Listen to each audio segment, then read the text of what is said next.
Hola amigos de TVial, ¿cómo están? Bienvenidos a su programa En las Vías. Hoy vamos a hablar de un tema súper interesante que es la segunda parte de mantenimiento básico de un automóvil. Para eso me encuentro acompañada de Julio Guamán, que es docente de Cibertech.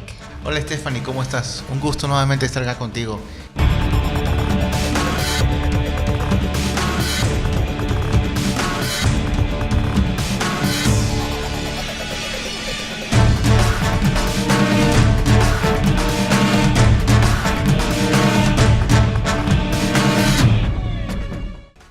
Continuamos con su programa En las Vías, como siempre felices de compartir información relacionada en temas de tránsito, transporte, movilidad urbana y seguridad vial.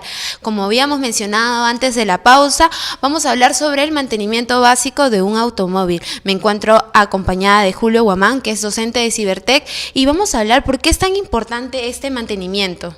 ¿Cómo estás, Stephanie? Mira, en realidad todos los vehículos que nos compramos, porque es una gran inversión que utilizamos y es parte de nuestra vida, pagar un vehículo que te cuesta un promedio de $12,000, $15,000, que es lo que utilizamos de repente para nuestro uso diario, para nuestro trabajo hoy en día, que se están utilizando bastante para aplicativos, es una gran inversión y el cual necesitamos cuidarlo. El cuidado, ¿cómo lo hacemos? Porque lo que queremos es que el carro nos dure siempre y que no nos dé problemas, ¿no? Como hemos tenido clientes en que dicen, yo me compré un carro para usarlo, para trabajarlo y no para tenerlo en el taller. Perfecto, entonces, ¿cómo le damos el cuidado a estos vehículos? Definitivamente, uno de los puntos más resaltantes es hacerle los mantenimientos en el kilometraje que corresponde. El fabricante de cada vehículo te va a entregar una cartilla o te va a indicar los kilometrajes que se van a realizar de servicio en servicio. Por lo tanto, uno tiene que cumplir. Dentro de esos mantenimientos o kilometrajes que se realiza, que puede ser cada 5,000 kilómetros, como muchas marcas lo están realizando, e indica qué cosa hay que hacer. Uno de los principios básicos es la inspección general del vehículo, cambiándole su aceite, cambiándole sus filtros, en algunos casos cambiándole las bujías, inspeccionándole los frenos, inspeccionándole la suspensión, la dirección, los niveles de los fluidos, porque tenemos fluido de la transmisión mecánica, de los frenos, del refrigerante y una infinidad de partes del vehículo en el cual se tiene que inspeccionar. Por lo tanto, el técnico tiene que estar calificado para hacer toda esa inspección y eso hay que hacerle cada 5,000 kilómetros, porque si no, te pasas un servicio y el carro empieza a generar problemas, empieza a tener algunos detalles y esto de ahí no es conveniente. ¿Por qué? Por el ahorrarse un servicio, a la larga te va a salir más caro, pues, ¿no? Justo el programa pasado mencionábamos de algunos de los componentes importantes que consta un vehículo. Hoy vamos a hablar de los que nos faltaban. Por ejemplo, del qué es una batería y para qué era necesario tener el cuidado respectivo con esta parte del vehículo. Claro, la batería es una de las fuentes de energía que proporciona el vehículo, en el cual nos proporciona energía desde el momento que damos el arranque. ¿Qué quiere decir? Que es una energía química que te va a transformar en energía eléctrica. Y es una cajita, como muchos lo han visto, es una cajita pues de 20, 30, 40 centímetros de ancho, de alto, unos 25 centímetros de alto, y te va a generar unos 12 voltios, que es lo que trabaja. Genera 12 voltios, pero el tamaño de la batería, según la cantidad de placas que tenga, te van a generar el amperaje, que es la corriente que necesita, ¿no? Entonces, esa batería hay que cuidarla. Hay que mantenerla. Hoy en día existen dos tipos de baterías, las baterías con mantenimiento y las baterías libres de mantenimiento. ¿Qué quiere decir? Que no necesita hacer mucha inspección y tienen un tiempo de vida muy bueno. La gran mayoría de autos ya están viniendo con baterías libres de mantenimiento, pero hablemos de las que necesitan mantenimiento. Estas baterías, como podemos ver en la imagen, consta de líquidos internos como el líquido sulfúrico y muchos otros componentes más, en el cual estos van a generar que produzcan corriente eléctrica. Esta corriente eléctrica hay que medir la densidad de la batería, por lo cual podemos ver el famoso electrolito, los electrolitos que tienen internamente, para ver si están o no están en la carga apropiada, porque las baterías pueden producir desgaste. ¿Cómo se desgastan internamente? Las placas se van pegando. ¿Por qué? Porque ya cumplen un ciclo de vida. Por eso que de servicio en servicio hay que hacer una inspección, hay que revisar el electrolito, hay que revisar el agua. ¿Por qué? Porque las baterías, con el funcionamiento de la corriente, empiezan a generar vapor. Por eso que las tapitas de las baterías tienen unos pequeños agujeros para poder respirar vapor que se genera en la batería, ¿no? ¿Y qué es lo que pasaría si no hay una correcta inspección? Correcto, muy buena pregunta. ¿Qué pasa si yo no inspecciono bien la batería? Muy bien, entonces podría ser que la batería se me empiece a descargar o que no esté generando corriente adecuadamente, que no esté recibiendo. ¿Por qué? Te explico brevemente. La batería es una fuente de energía que siempre está con una buena cantidad de amperajes, porque todas las baterías son de 12 voltios. Entonces, en el momento, ¿cuándo necesito yo de la batería? Solamente lo necesito en el momento del arranque. Cuando yo voy a subir a mi carro, giro la llave para darle el arranque, el arrancador, que es el componente que me va a girar el motor, y al momento del giro del motor es el que yo consumo esa corriente, que puede ser entre 80, 100, 120 amperios, dependiendo el modelo del vehículo. Esa cantidad de amperios me va a consumir la batería. Esa batería, entonces, una vez que ya le proporcionó corriente al arrancador, el motor va a arrancar y va a empezar a trabajar mediante un generador eléctrico que lo llamamos alternador. Este alternador va a devolver corriente a la batería y va a proporcionar corriente a todas las partes del vehículo. Solamente la batería trabaja en el momento del arranque. Pero si un motor está apagado y el usuario, el conductor, está con la luz prendida, está con una puerta mal cerrada, o con la radio en funcionamiento, o con el contacto abierto, está consumiendo corriente de la batería. Es por ponerte un ejemplo muy fácil, como tú tener tu celular. Si tu celular, mientras está en reposo, no hay consumo. Y si hay muy ligero consumo, ¿correcto? Pero si tú empiezas a usar los aplicativos, empiezas a jugar, entonces vas a tener mayor consumo y la batería te dura menos. Claro. Es igual como las baterías en los vehículos. Entonces, la batería realmente solamente nos sirve para el momento del arranque. Hay un pequeño consumo muy bajo de miliamperios, solamente para algunos activadores como sensores o alarmas que se le aplican hoy en los vehículos, ¿no? Porque muchas veces me ha pasado, por ejemplo, cuando estoy con mi papá y está en el carro y tiene que ir a hacer una compra, deja encendido el carro para que siga sonando la radio, y cuando vuelve, igual lo vuelve a manejar. En algunos casos se aplican eso, por ejemplo, en la época de verano, por ejemplo, porque hace mucho calor, y como el compresor del aire acondicionado, porque hay que activar el aire acondicionado, tú dejas prendido. ¿Por qué? Porque si apagas el motor, ya no, y vas a trabajar con el ventilador nada más. Es ahí donde te va a consumir corriente. Entonces tu fuente de energía, que es la batería, se va a empezar a consumir. Es como si tuvieras un tanque de agua y le empiezas a quitar poquita agua, hasta llega un momento en que te consumiste todo el agua. Es ahí donde empiezan a consumirse toda la corriente de la batería. ¿Y qué hacen algunas personas? Por ejemplo, es muy clásico que a veces personas empiecen a empujar el carro. Sí, cuando dice se me apagó el carro. Se me apagó o se me bajó la batería. Claro, o están ayudando. Están ayudando con uno a pasar corriente. Perfecto, muy bien, qué bien que has visto. Estoy muy atenta. Estás atenta, sí. Eso es muy importante. ¿Qué quiere decir? Que hay baterías que se bajan. Por ejemplo, en muchos casos hay clientes que se olvidan de apagar las luces o cerrar mal la puerta. La puerta del vehículo se cerró, no sé, y se quedó entreabierta, y ahí empieza el consumo de corriente. Entonces toda la noche ha consumido corriente y se consumió el corriente de la batería. Al otro día quiero dar el arranque, sorpresa, no da el arrancador, no funciona nada. O te funciona un rato y al final se quedan Exacto. Plena avenida. Entonces el arrancador no tiene la suficiente fuerza para el giro, porque como te dije hace rato, consume bastante amperios. Y ese amperio es lo que tiene que tener la batería. Y si no tiene esa capacidad, te vas a tener que pedir ayuda a un amigo, como dijiste hace rato, para que te pase corriente entre su carro y el tuyo, para poder pasarle la corriente que necesita el vehículo y darle el arranque. ¿Y cada cuánto cierto tiempo deben de inspeccionar estas baterías? Se inspecciona de servicio en servicio cada 5.000 kilómetros. La batería es el punto. ¿En años? Bueno, o en la meses. batería tienen un promedio de duración. Hay varios tipos de baterías. Las baterías convencionales o las que tienen mantenimiento están en un promedio de 2 a 3 años de vida.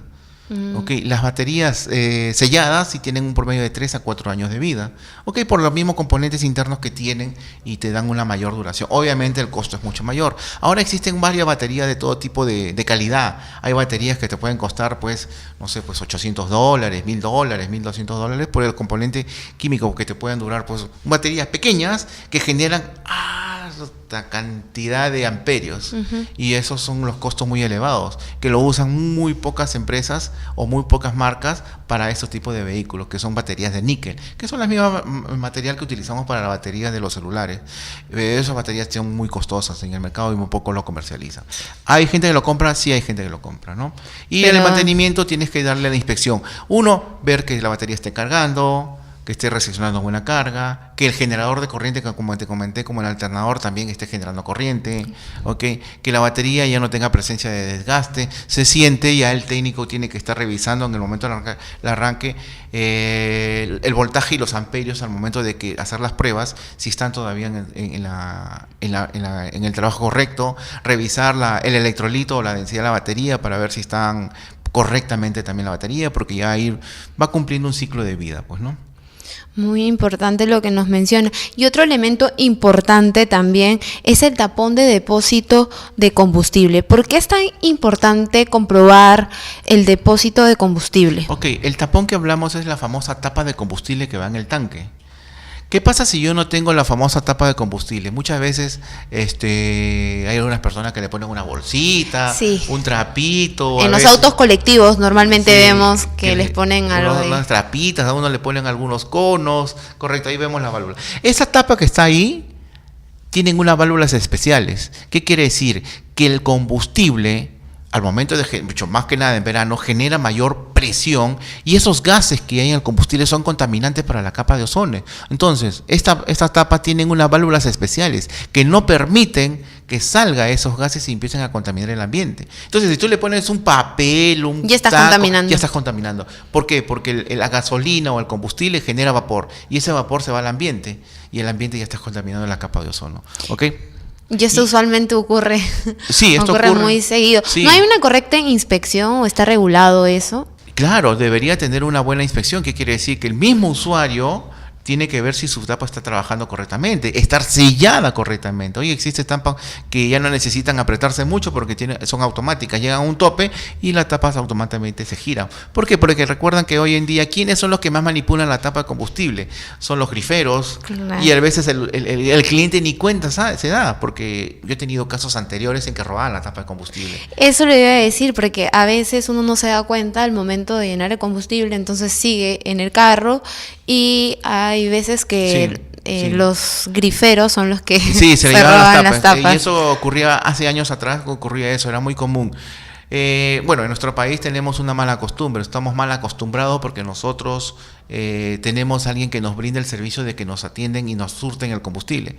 En otros países es automático, tú bajas, ingresas la tarjeta y te va surtiendo la cantidad que tú desees, o tanque lleno, como muchas veces lo hacemos. Creo que es un sistema más eficiente para que uno mismo pueda saber con cuánto dinero, cuánto lo llena, y también está el mismo cuidado de su auto. Igual vas revisando tu tapa, ¿no? Si está o no está, entonces esa tapa es muy importante.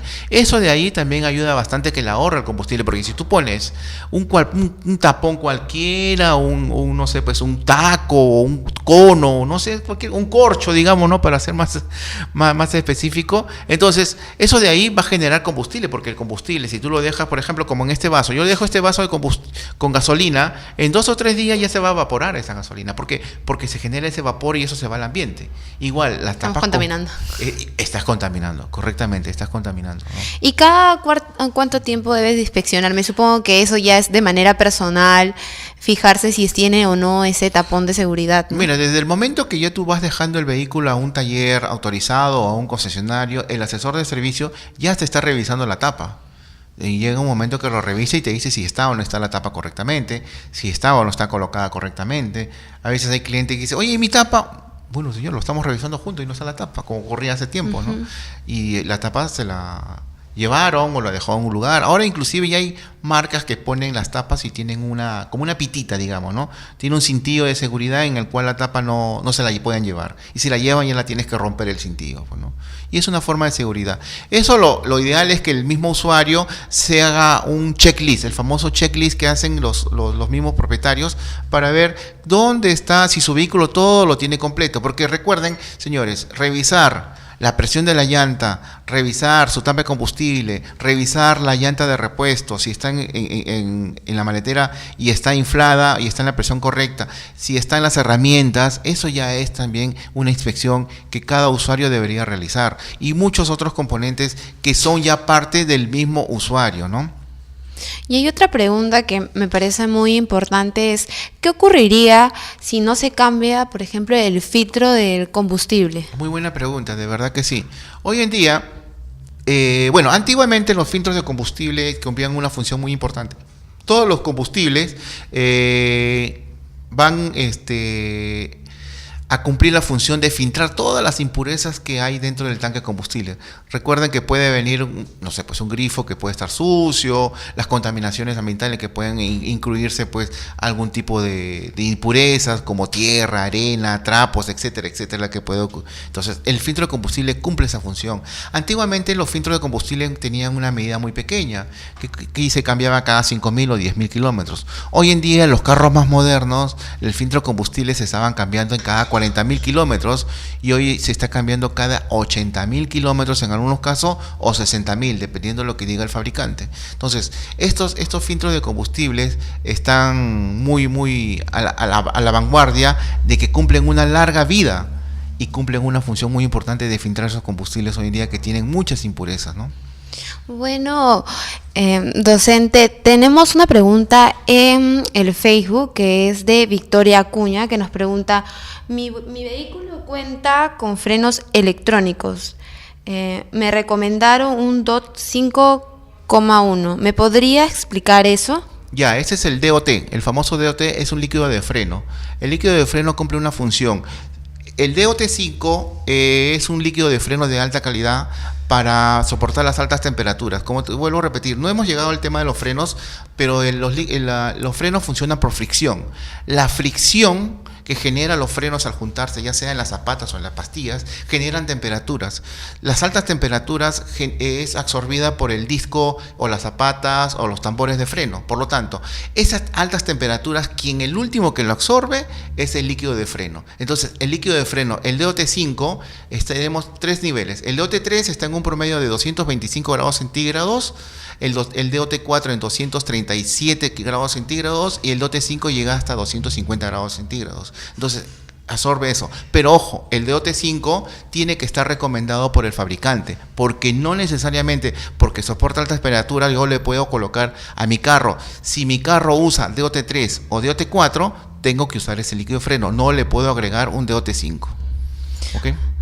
Entonces volvemos más, vamos a ir a una pausa y volviendo resolvemos todas las preguntas que tiene Victoria, así que no se pierdan la programación y sigan viendo En las Vías.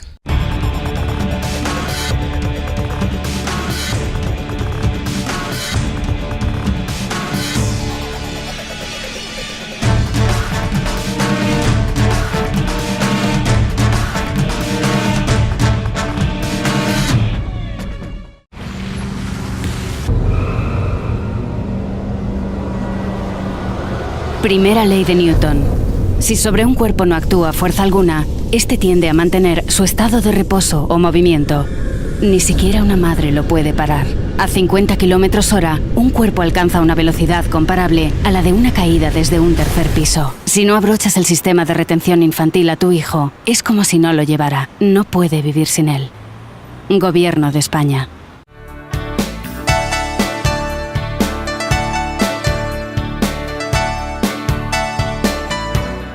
Un saludo a los televidentes de Terial. Para los limeños, como es mi caso, es un ejemplo manejar en el Callao. Uno se da cuenta que desde que pasa la frontera cambia el clima en el que uno maneja. Hay más respeto a la ley y más presencia de la autoridad. Felicitaciones por eso y un saludo a mis amigos chalacos, porque vamos juntos, vamos seguros.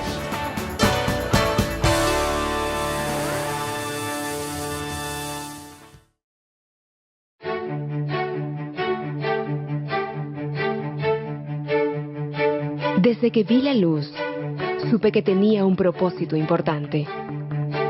Vi muchas personas trabajando incansablemente, gente experta, pero sobre todo apasionada, que hizo posible que hoy pueda mejorar la calidad de vida de miles de personas.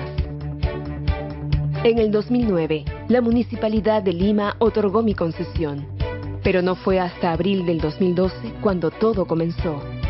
Desde ahí, no paré hasta convertirme en el nexo entre el Trébol de Javier Prado y el Callao. Con una nueva ruta de 9 kilómetros, uniendo 11 distritos, acercando a millones de personas a sus destinos, ahorrándoles tiempo de viaje para darles una mejor calidad de vida.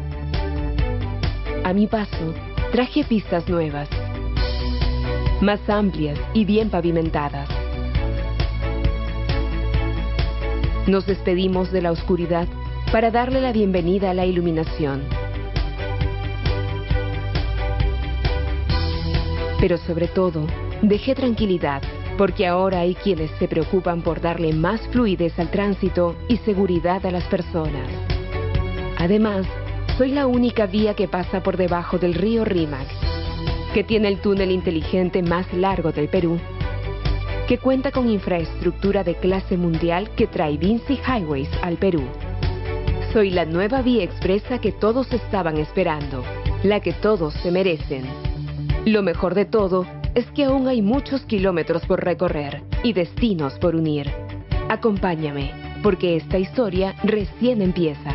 Yo soy la vía expresa Línea Amarilla, y esta es mi historia.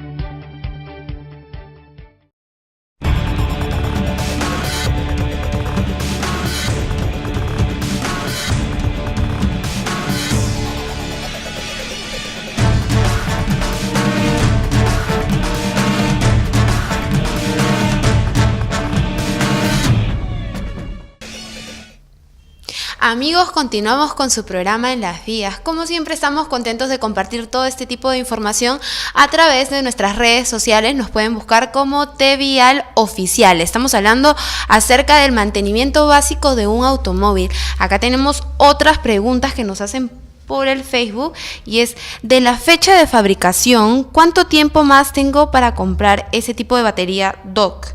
Me dicen que debo comprar por amperio de arranque. ¿Y cómo es eso? Ya, las baterías están calificadas por amperio horas porque el que más consume corriente es el arrancador. Generalmente las baterías están en un promedio de 70 amperios horas. Perdón, 540 amperios horas, y el arrancador consume 70 amperios en el momento del arranque. Por lo tanto, ese dato te lo tiene que dar el fabricante. En tu manual del fabricante está, dependiendo del tipo de motor, ya si es un motor mediano. ¿Cuándo consideramos un motor mediano? Desde 1300 centímetros cúbicos a 1800 centímetros cúbicos. Puedes usar una batería de 70 a 120 amperios para tu arrancador. Puedes utilizar también una batería de 13 placas o de 15 placas, que es más conocido, ¿correcto? De 13 placas o de 15 placas para un motor mediano. Para un motor grande, sí utilizas una batería de 15 o 17 placas. Eso de ahí te da mayor amperios horas, ¿no? Victoria también nos pregunta: ¿cuál es la batería ideal para un sistema start-stop? Start-stop. Es un sistema de arranque y apago. ¿Qué quiere decir? Que cuando llegas a un semáforo, tu carro, como ves, ahora tenemos contómetros, están paralizados pues 90 segundos, 100 segundos, no sé. El motor se pone en reposo y se apaga. Un momento que pisa el freno, una vez que ya empiezas a acelerar, pisas el acelerador y aceleras, el motor se arranca. Las baterías no hay ningún problema, todos están diseñados para trabajar con eso, ni tampoco produce desgaste prematuro en el arrancador. Algunas marcas como Audi, y hablando de autos de alta gama, tienen ese sistema. Mazda también tiene ese sistema, y otras marcas más también ya están multiplicando ese tipo de sistema. ¿Qué tipo de batería? Tienes que utilizar la que indique el fabricante. Pero yo te recomendaría una de, no sé qué tipo de motor tiene, no me especificas, ¿no? Si es un motor, vamos a suponer 1500, una de 13 placas estaría excelente para tu vehículo. Sí, ¿no? Justo dice, hay aceites que hice para cambiar a los 15.000 kilómetros sintéticos, los filtros también. Exacto, son los famosos aceites sintéticos. Los famosos aceites sintéticos duran un promedio de 10.000 kilómetros, ¿ok? Dependiendo de la marca también. Hay marcas que dicen que duran más, pero ojo, yo no te recomiendo que le cambies cada 15.000, yo te recomiendo que lo cambies cada 10.000, porque uno de los que se deterioran y maltratan las moléculas del aceite es la calidad de combustible. Lamentablemente tenemos una baja calidad de combustible en nuestro país. Yo te recomiendo que lo cambies cada 10.000 en aceite sintético y definitivamente cambias el filtro de aceite también. Bueno, continuamos hablando acerca de los elementos básicos de un vehículo y estábamos hablando de el filtro de combustible. ¿Qué ocurriría si es que no se tuviera? Exacto, si el filtro de combustible, si no lo tuvieras, entonces vas a producir un desgaste y suciedad en las válvulas inyectoras, los famosos inyectores. ¿Por qué? Porque antiguamente teníamos los famosos carburadores. Y los carburadores, bueno, ya hoy día casi no existen los carburadores, a excepción de los carros muy antiguos, ¿no? Que tienen más o menos más de 20 años de antigüedad. Pero los carros hoy en día ya todos usan válvulas inyectoras o los famosos inyectores, los solenoides electrónicos. Y si un carro no usa filtro de combustible, vas a deteriorar tus válvulas inyectoras. ¿Qué puede producir? Mayor consumo de combustible, pérdida de potencia, y eso no le conviene a ningún usuario. Hoy en día vehículos modernos como marcas, no sé, pues Toyota, Hyundai, Kia, Volkswagen, usan filtros de combustible de larga vida que están en un promedio de 40.000, 60.000, 80.000 kilómetros de recorrido para su reemplazo. Por lo tanto, y ahora todos vienen en un subconjunto de combustible, que viene pues el filtro, la bomba de gasolina, el regulador de presión, el nivel o el medidor de nivel de tanque de combustible, todo viene en un subconjunto, así que es bien difícil que no esté el filtro de combustible, ya sería casi imposible hoy en día. ¿Y qué pasa si no reemplazas el filtro de combustible? También pasa lo mismo, se va a ingresar suciedad, va a haber obstrucción en el filtro, no va a haber un buen circulación, un buen pase de combustible hacia los inyectores. Entonces, por lo tanto, esos inyectores van a presentar suciedad. ¿Y qué vas a perder? Potencia, mayor consumo de combustible, y a los usuarios lo que más quieren es que sean más rendidor su vehículo, ¿no? Y no, pues por ahorrarte un sencillo y no cambiar el filtro de combustible, preferible que lo cambies, ¿no? Otro elemento importante es un PCV. ¿Nos podría explicar qué es una válvula de PCV? La PCV es la válvula de ventilación de cárter. Como todo motor, en la parte interna genera vapor y presión. Al momento de que está girando, pues la parte interna del motor, el cigüeñal, las bielas, la cadena, y el eje levas y todos los componentes internos del motor, generas vapor internamente del motor y generas presión. Entonces, ese vapor, el vapor es el vapor de aceite. Entonces, tenemos en la parte superior de los motores lo que llamamos la válvula PCV, que es la válvula de ventilación de cárter. ¿Qué quiere decir? Que esta válvula lo que va a hacer es, cuando ya hay mucha presión dentro del motor, esta válvula se va a abrir y al momento de abrir va a ingresar gases nuevamente por el múltiple de admisión, que se va a volver a quemar, pero solamente es vapor de gases, de aceite. ¿Y cada cuánto cierto tiempo deben de revisar En realidad, eso de ahí ya es un poco ya cuanto el técnico, pero es un promedio de cada 20.000 o 30.000 kilómetros la inspección, ¿no? Es una válvula, como una válvula Chen, que permite el paso, pero no permite una ida, pero no un retorno, para ser más específico en este tipo de válvula. Una salida porque salen los gases hacia el múltiple, pero no retornan los gases hacia el motor, ¿no? Porque puede retornar cualquier componente extraño, ¿no? Y eso también afectaría el funcionamiento interno del motor. ¿Y qué es el recipiente de carbón activo? El recipiente de carbón activo. ¿Te acuerdas de la tapa de combustible que hablábamos hace rato? Sí. Ok, te dije que ningún gas debería salir al medio ambiente. Porque estaríamos contaminando. Correcto. Entonces, ¿tú te acuerdas, no sé si tu mamá o tu abuelita de repente cuando estabas en tu casa, cuando la refri empezaba a oler mal, le ponían un carboncito? Sí, o algo que absorbiera ese mal olor. Ok, esa es lo mismo. Una cebolla. Sí, también ponen usualmente una cebolla, sí, o un pan también, ¿no? Sí. Ok, en el vehículo no voy a poner un pan ni tampoco una cebolla. Entonces, ¿qué tenemos? Es un filtro relativamente grande, para poner figurativamente el tamaño de un tanquecito de suero. Entonces, ese filtro, porque en realidad viene a ser un filtro, tiene carbón internamente. ¿Qué quiere decir? Que los gases de todas maneras quieren salirse por un lado. Si como ya no puede salir por la tapa del tanque de combustible, porque ya la tapa tiene su válvula y no le permite escapar, va a querer escapar por algún lugar. Entonces, tenemos el famoso canister. Ese canister es el filtro de carbón. ¿Qué hace? Este filtro de carbón lo que hace es filtrar hasta donde pueda, todos los gases que se quieren escapar. Pero hay gases que, como ya es demasiado por el vapor, de repente por la temperatura excesiva que está en el combustible, porque hay combustibles que generan muchas temperaturas hoy en día, conocidos como los common rail o la inyección directa de gasolina, generan mucha temperatura. También el medio ambiente, en este caso, sí influye para la temperatura del combustible. Esos gases se van a reingresar al múltiple de admisión con unas válvulas especiales electrónicas que es controlado por la computadora o una centralita del motor. Entonces, el canister va a filtrar esos gases hasta un nivel. Si el nivel es muy alto, ya van a empezar a trabajar las válvulas electrónicas que va a reingresar esos gases nuevamente hacia el motor para que sean quemados y sean bien utilizados y no se vayan a escapar al medio ambiente. Exacto. Entonces, por eso sirve un recipiente de carbón activo. ¿Y para qué sirve una mezcla de ralentí? Ok, la famosa mezcla de ralentí. Hoy en día, si estábamos hablando ya más técnicamente, ya viendo un poco ya como para un conocimiento técnico, la relación estequiométrica que hablamos hoy en día, ¿qué quiere decir? Que tiene que ser exacto para que haya una buena combustión y no una contaminación ambiental. ¿Por qué? Porque los fabricantes de hoy en día buscan que sus carros no sean contaminantes. Antiguamente, los carros carburados que te comentaba hace rato, tenían que regularse la famosa mezcla de ralentí.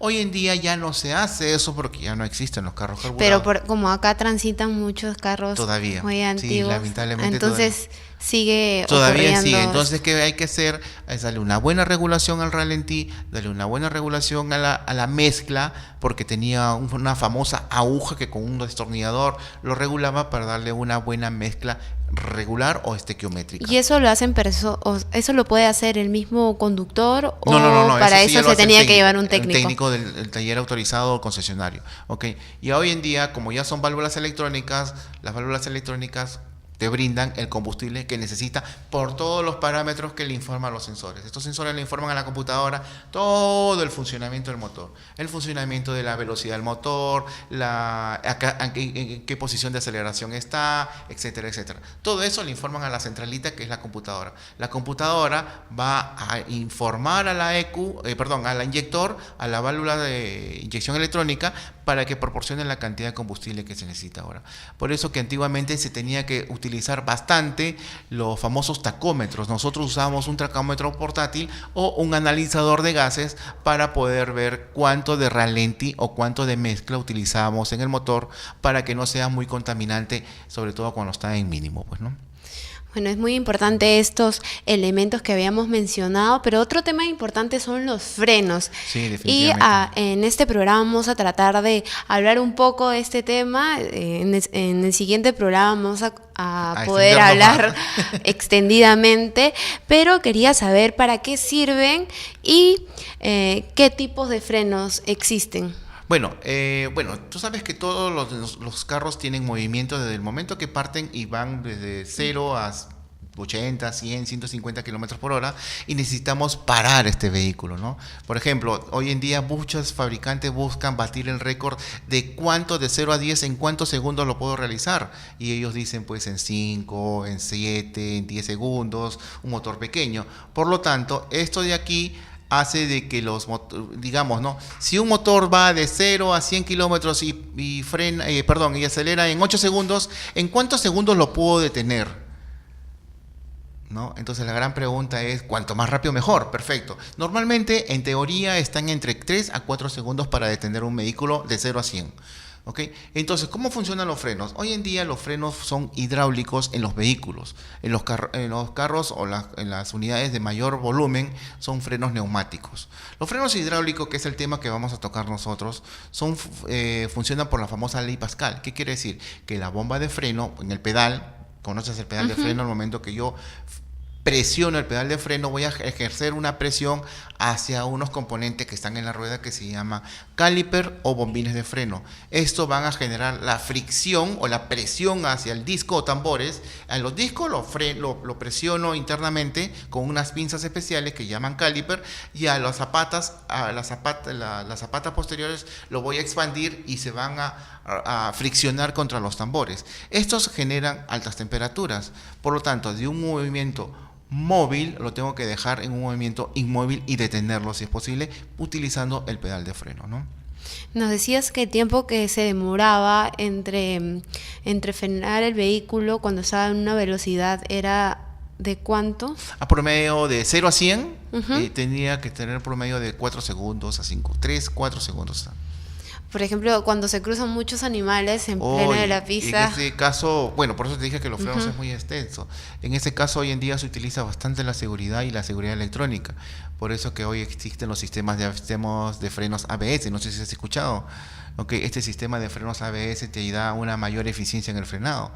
Hoy en día también estamos utilizando ya los vehículos con sistemas de frenos ABS, con sistemas de frenos ESP, con sistemas de frenos EBD y un montón de accesorios electrónicos que te da una seguridad. Como dijiste hace ratito, estaba en la carretera y se me cruza un semoviento. De repente un animalito o una cosa que se cayó y me obstruyó en la carretera. Ahí donde yo necesito una mayor eficiencia de frenado. O una emergencia también. Nadie está libre de que el carro que está adelante frene bruscamente por X razones y yo también tendría que reaccionar ante ese frenado. Por lo tanto, esa reacción me ayuda a que mis frenos tengan muy buena eficiencia. Quiero aprovechar para mandar saludos a las personas que nos están viendo a través del Facebook. Saludar a Victoria Acuña, que nos hizo esas preguntas, que ya le hemos podido responder, a Marita Milagros, a Marco Antonio, a Jorge Yalerque y a todas las personas que están en sintonía. Ya saben que si tienen algún tipo de preguntas pueden realizarlos, nosotros acá estamos para ayudarlos y el profesor contento va a responder todas sus dudas. Justo Victoria nos acaba de preguntar ¿cuáles son las mejores pastillas? ¿Orgánicas, metálicas, cerámicas o asbesto? Mira, Victoria, te comento, yo particularmente siempre recomiendo las pastillas originales. Y el fabricante, he trabajado con grandes marcas, no te dice cuáles son sus pastillas originales que recomiendan, los materiales. Una cosa sí te digo, en el Perú utilizamos el sistema de compuesto asbesto, que eso está totalmente prohibido en todo el mundo. Correcto. No me has indicado nuevamente cuál es tu vehículo, qué tamaño tiene, ¿no? Pero yo recomiendo en algunos casos las pastillas orgánicas porque en realidad no son tan contaminantes para el medio ambiente. Pero ojo, primera opción para utilizar es las pastillas originales de la marca que tiene tu vehículo o la marca que es tu vehículo. ¿Por qué? Porque el fabricante ya diseñó una pastilla de frenos en el cual estas pastillas cumplen la función de que ellos desean. Si tú no te parece muy caro, ojo, la seguridad no tiene precio. Si te parece muy caro, ya puedes utilizar unas pastillas metálicas o orgánicas, ¿no? Que lo puedes encontrar de muchas marcas y de muchos precios también, pues, ¿no? Pero vuelvo a repetir, en seguridad no arriesgues. Así que ya saben, amigos, cualquier tipo de dudas pueden escribirnos a través de nuestras redes sociales. Vamos a una pequeña pausa y regresando terminamos de hablar de la importancia de los frenos y los tipos de frenos que existen. Gracias.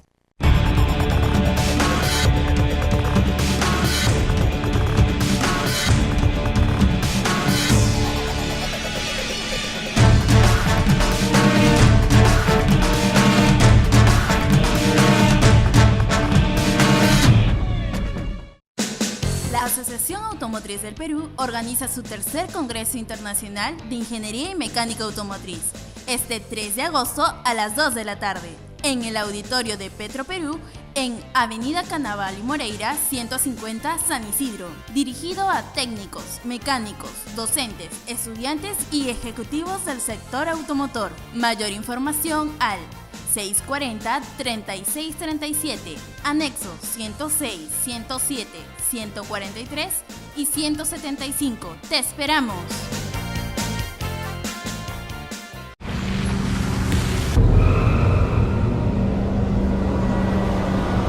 Primera ley de Newton. Si sobre un cuerpo no actúa fuerza alguna, este tiende a mantener su estado de reposo o movimiento. Ni siquiera una madre lo puede parar. A 50 km/h, un cuerpo alcanza una velocidad comparable a la de una caída desde un tercer piso. Si no abrochas el sistema de retención infantil a tu hijo, es como si no lo llevara. No puede vivir sin él. Gobierno de España.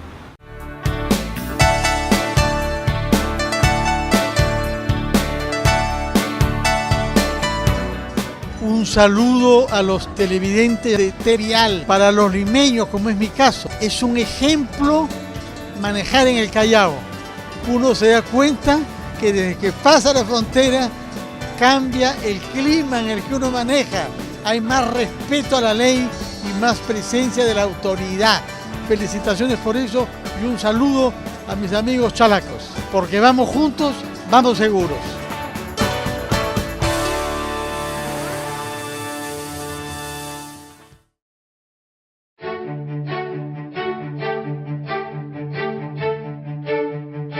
Desde que vi la luz, supe que tenía un propósito importante. Vi muchas personas trabajando incansablemente, gente experta, pero sobre todo apasionada, que hizo posible que hoy pueda mejorar la calidad de vida de miles de personas. En el 2009, la Municipalidad de Lima otorgó mi concesión, pero no fue hasta abril del 2012 cuando todo comenzó. Desde ahí, no paré hasta convertirme en el nexo entre el trébol de Javier Prado y el Callao. Con una nueva ruta de 9 kilómetros, uniendo 11 distritos, acercando a millones de personas a sus destinos, ahorrándoles tiempo de viaje para darles una mejor calidad de vida. A mi paso, traje pistas nuevas, más amplias y bien pavimentadas. Nos despedimos de la oscuridad para darle la bienvenida a la iluminación. Pero sobre todo, dejé tranquilidad, porque ahora hay quienes se preocupan por darle más fluidez al tránsito y seguridad a las personas. Además, soy la única vía que pasa por debajo del río Rímac, que tiene el túnel inteligente más largo del Perú, que cuenta con infraestructura de clase mundial que trae Vinci Highways al Perú. Soy la nueva vía expresa que todos estaban esperando, la que todos se merecen. Lo mejor de todo es que aún hay muchos kilómetros por recorrer y destinos por unir. Acompáñame, porque esta historia recién empieza. Yo soy la vía expresa Línea Amarilla, y esta es mi historia.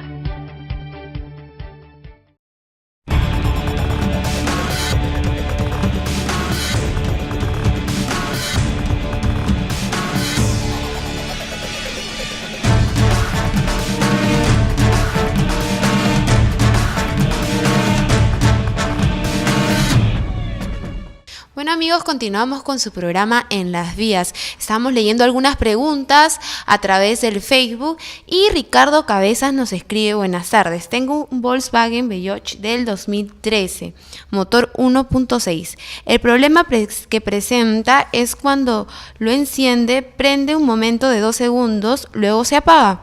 Ocurre 3 veces. Esa situación, luego prende con normalidad. A pesar que mi carro lo compré en el 2013, solo tiene 26.000 kilómetros. Hola Ricardo, ¿cómo estás? Bueno, muy poco recorrido en realidad, y lo das un poco uso. Bueno, hay que hacer una inspección a ver por qué se te apaga. Tengo entendido por lo que has escrito es que tú le das el primer arranque y se apaga, le das el segundo arranque y se te apaga, y en el tercer arranque ya no se te apaga. Primero, al principio básico, habría que revisar lo que es el sistema de obturador. Si es que no está sucio, hacer una limpieza del sistema de obturador. Si ya lo hiciste, vamos al segundo paso, ver que todos los filtros estén trabajando correctamente. Como veo que tienes poco kilometraje, habría que ver cada cuánto tiempo haces el mantenimiento. Posiblemente también tengas que hacer un mantenimiento a las bujías. ¿Has hecho la calibración de bujías? Segundo, el combustible, ¿lo estás utilizando muy continuo o es el mismo combustible que lo tienes hace tiempo en ese mismo tanque? De repente tanqueas y lo tienes pues 2, 3, 4 meses el combustible por el recorrido que tienes. Si lo haces muy seguido, entonces habría que hacer una prueba de, primero, puntos básicos.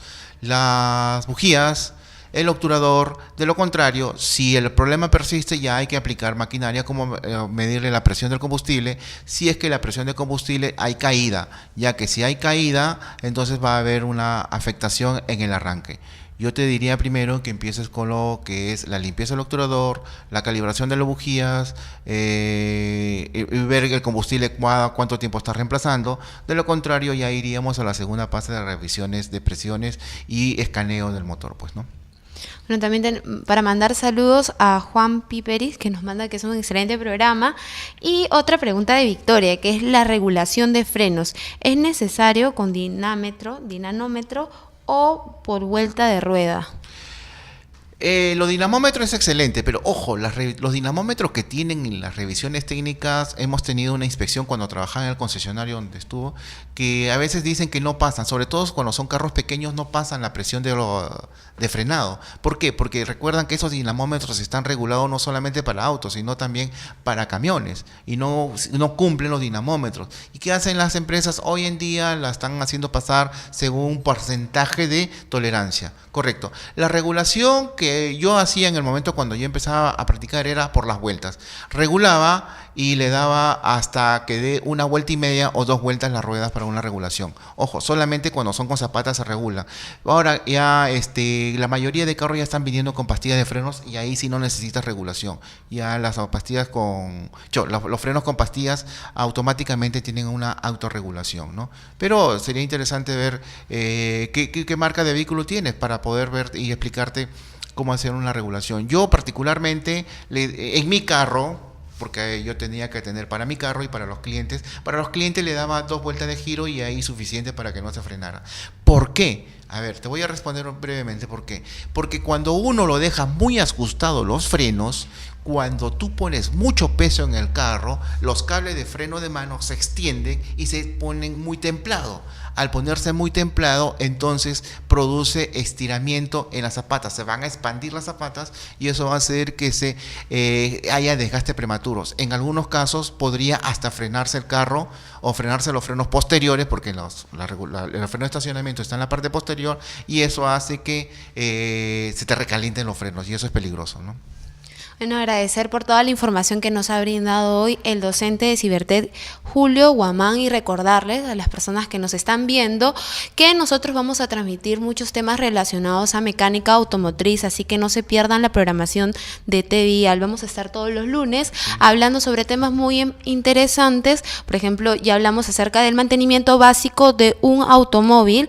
El próximo tema es los frenos, el mantenimiento periódico también de este elemento tan importante, así que no se olviden, si tienen algún tipo de dudas, preguntarnos a través de las redes sociales. Nos pueden buscar como TVial Oficial, también estamos en el Facebook, en el Twitter, en el Instagram, y todos estos videos son grabados y subidos posteriormente a través de nuestro canal de YouTube. Agradecerle por su tiempo. Stephanie, nuevamente, gracias por la invitación.